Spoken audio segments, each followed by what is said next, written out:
Hello, welcome back to another episode of Polished and Powerful. Today I have Relle. She is a mom, entrepreneur, pretty much a whole boss woman. So she's going to introduce herself and we're going to get right into it. So, you ready? Yes, thank you so much for having me. I'm so excited. So, yes, as you said, mom, wife, and just kind of multi-passionate human being. So, I tell everybody I'm like just proudly thriving in this stage of life that I'm in, even though we're in this chaotic stage with our kids and all things youth sports and just juggling the ins and outs of that. Kids at home sick, still having life carry on, while also still finding time to invest in my own personal health and wellness and my personal development and build a brand and a business and just all the things that are lighting me up. So I empower super ambitious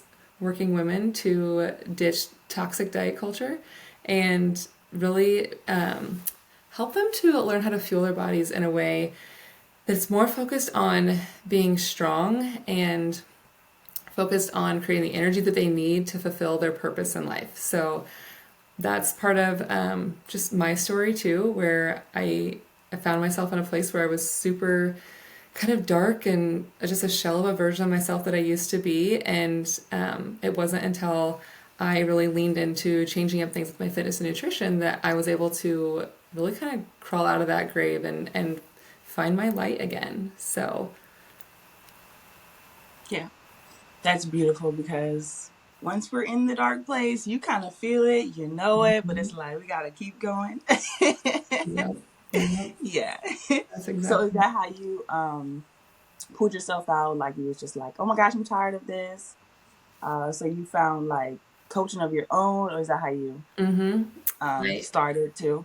yeah, I just kind of honestly, one day I got to a really scary place where I was like just crying on my floor, folding the laundry, and I could not figure out why I couldn't be happy despite having all the things that I had prayed for so long for.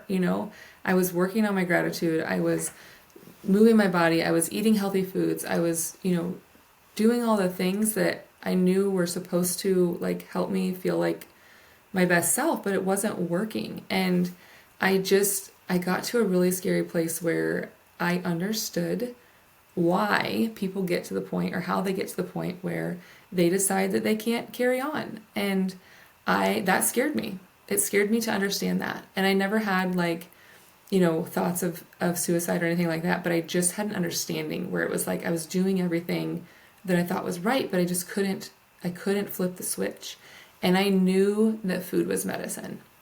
I knew that it could be. And because I wasn't getting help with the symptoms of my autoimmune disorders that I was suffering with unknowingly, I decided to lean into fitness and nutrition and I hired a coach. And so when I found this program, I leaned into just making sure that I was eating enough of the right foods. I started to get pickier about what kind of foods I was putting in my body and just adapted their strategies for improving metabolic health and hormone balance and really focusing on exercise that wouldn't stress my body out and keep it stressed because I was never giving myself any rest. And I really only took that on like little bits at a time. And once I started to really put it all together, like I just slowly started to really find myself again. And I got excited for the day. I got excited for the future. And I knew I was at a place where I wanted more. And I knew I was capable of providing more now that I was feeling like this healthier version of myself. But I wasn't sure how to do it. And so I wasn't sure what I needed to do. So I just kept praying about it and journaling about it until I came across a certification event for the program that I was doing. And so, since they were offering to open up like on interviews to certify coaches to lead other clients through this same program, I was like, maybe that's it. Maybe that's my thing. And so I hopped on an interview with one of their members, and she just like pumped me so full of confidence in myself. Like she's like, you would be amazing at this. Like you have such a story to tell and I I'll was take super that scared with the now. business part, but she's like, you have to go for this. And so I did. And that was where I kind of started with the group coaching, and that has snowballed into one-on-one coaching and now stage appearances and things like that. And it is just lighting me up. Like I'm having so much fun building this business. That's good. That's good.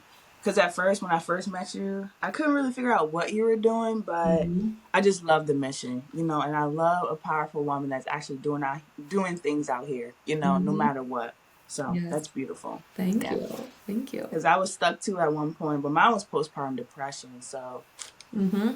whew, That's where I don't mine know if you know what started. that felt like was, Yeah. but That's where it started.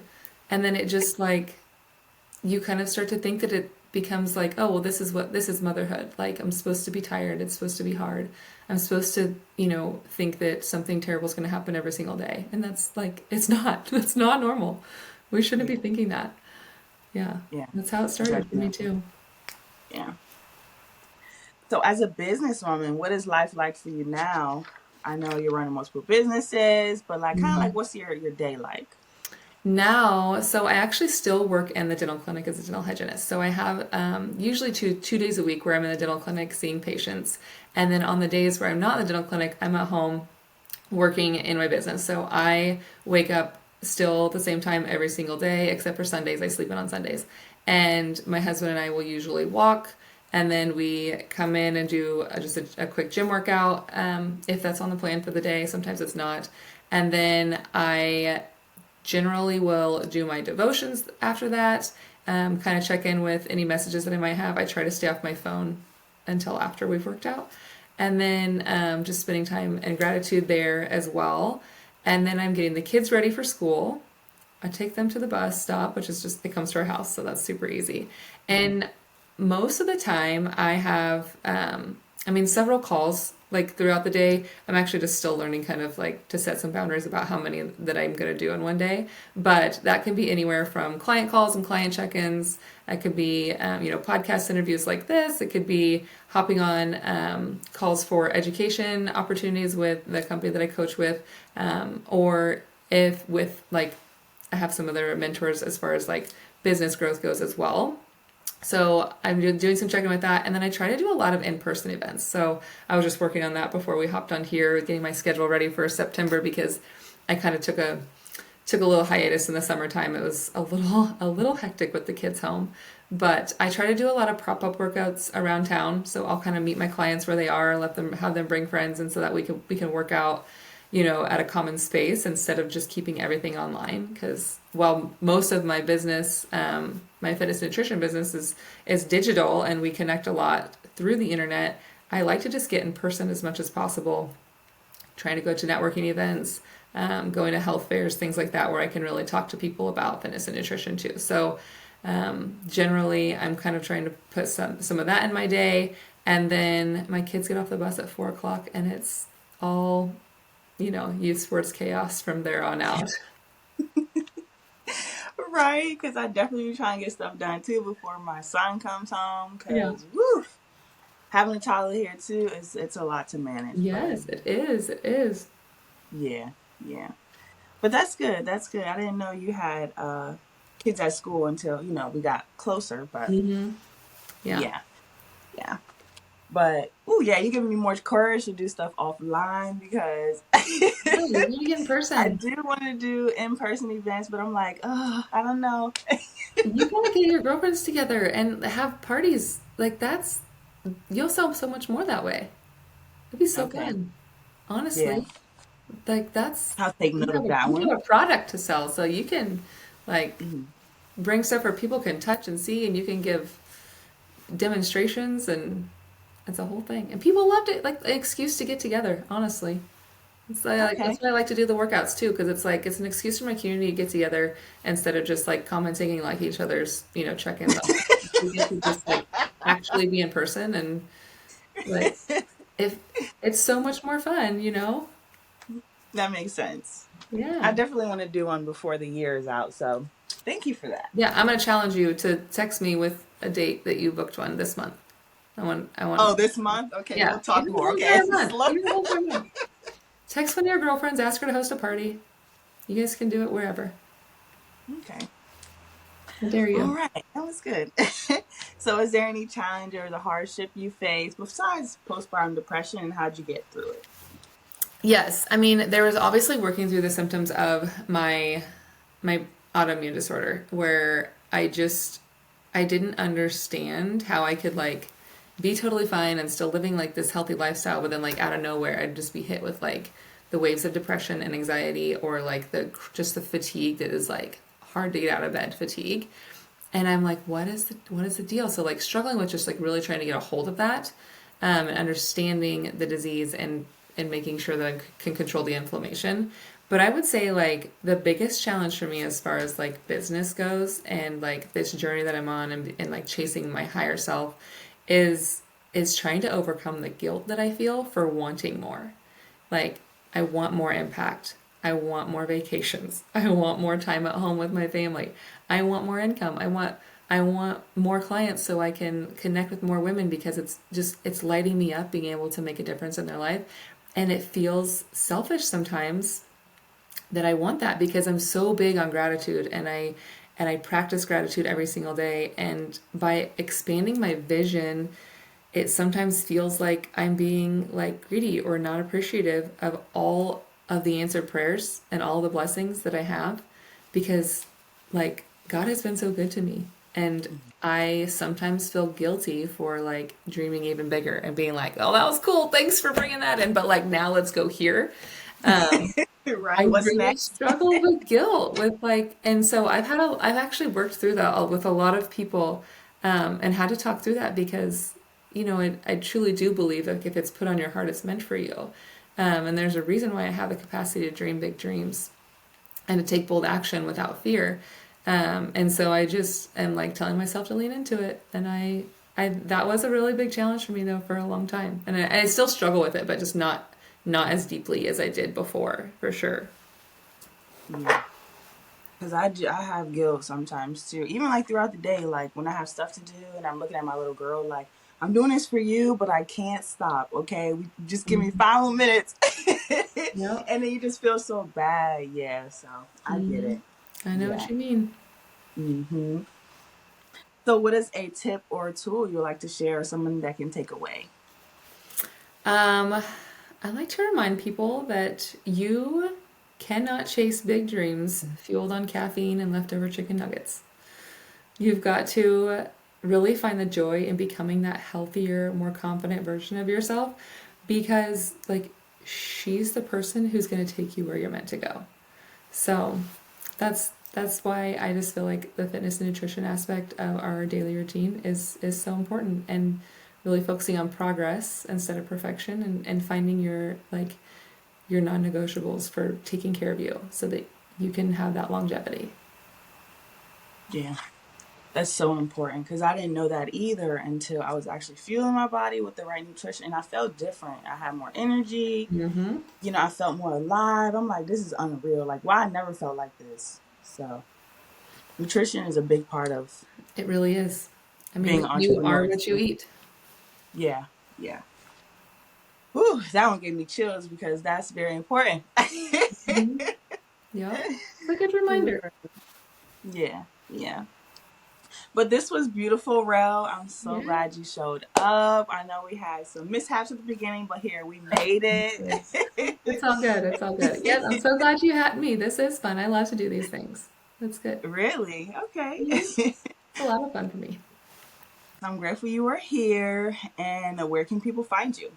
I'm on mostly Instagram at be well with underscore rel. And then bewellwithrel.com is my website. There's just ways to like find ways to work with me there or kind of like where my in-person events are. I used to try to keep my pop-up workouts and things like that scheduled for locals. And then I have a couple of resources on online as well. I'm starting to sell some of my mindset journals and my booty bands on there. So yeah, can check out the website. Oh, I didn't know you had mindset journals. I love Hmm. those. Like, I Yes. can collect all the journals and barely use them and still go back to them. Well, that's why I made it because I was working out of like four different journals and I was like, I cannot keep up with this. I need everything in one place. So Where I created my own.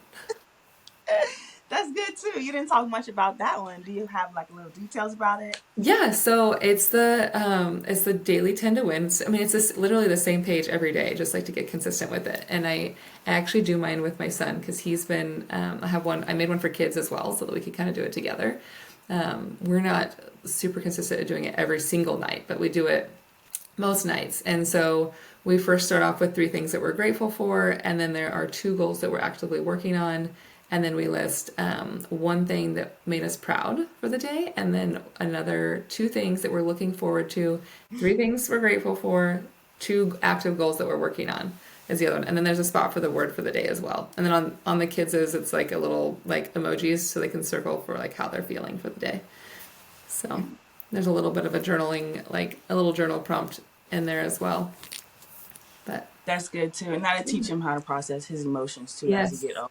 yes. Yeah, he can recognize. That's good. Mhm. He's been very much going through that phase of like at bedtime, all the emotions hit, and so he doesn't know what to do with them. So we've been really working through like the gratitude journal just helps so much to keep their mind focused on other things, and then it helps him to think about these things during the day as well, instead of just like, the stressful things for a 9-year-old, which is sad that they feel that, but Yeah, he does. Yeah. that makes sense. And we don't want to get into what they're feeding them at school and a lot of that plays. Oh yeah, don't get me. So I understand why they be tired, miserable, and Mm-hmm. exhausted. Mm-hmm. But that Yeah, was when they're cool. getting way more sugar than protein, it's just kind of a recipe for Yeah, disaster. yeah. Yeah. But of course, we're always going to show each other online some love. Yeah. And yes, girl, keep me accountable about that live thing. We'll talk more about that. Yeah. I'm gonna keep asking you. I'm gonna write it Okay. down. I'll hold you accountable. And then you can Yeah. tag me when you have your event so I can Okay. share it with people. It doesn't have to be All right. huge. It doesn't have to be huge. It's just, you just gotta have an icebreaker and get your first one under your belt and then start going to more people's houses and connecting with more people. It'll be Mhm. fun. And honestly, like that's something that I like to try and do. Like I will sometimes do like a bigger community leg day where I try to bring in other vendors. And that would be like the perfect thing for me to have there. Like I brought in one gal that did the permanent jewelry one time. Um, so I mean I think that's an excellent thing to have a pop up shop for. You can do craft shows. Oh my gosh, you have so many things you I can do. know. See, that's this. I've been trying to get into it, but it's like I keep getting confirmations from different people, like just do it, and so yeah, Yeah. Go to your I'm kid's good. school and just Yeah, like say, I'm gonna have this if anybody wants to come check it out. Yeah, you can do yeah. it. And then more people talk about it. Because a lot of people miss stuff online. I mean, you'd be surprised at how Hmm. little people see. I mean, I Yeah. have like, my last leg day was like huge, and I was sharing about it every single day. It's on the 4th of July, and my 5 closest friends had no idea because Wow. they didn't see it, and Yeah. I didn't tell them about it, I Yeah. guess. So Yeah, because I saw the big event you had left a couple weeks ago, and I yeah, was like, yeah, yeah, mm-hmm. hmm, That's my type of stuff. yeah, I love it. I love it. I just love to get in person whenever I can. Like even this, like the fact that I'd rather have like a face to face instead of us just sending voice DMs back and forth. Like it's fun to like get to connect in real time. So Yeah. And a lot of entrepreneurs need to learn that too. Like we get talking behind the screen, typing all day, but for me, that didn't make me no money. mhm. So I am actually hopping on the phone with people now too. So that kind of got me out of my comfort zone too. Yeah, Yeah. exactly. Yeah. Yep, Yeah. you got this. I love it. This All was fun. right. Thanks again. Yeah. This was fun, but I'm grateful you showed up, and I hope you guys heard loud and clear where you can find her. I'm going to link all of her notes in the show notes. And thank you for tuning into this episode, and we'll see you on the next one. Bye bye.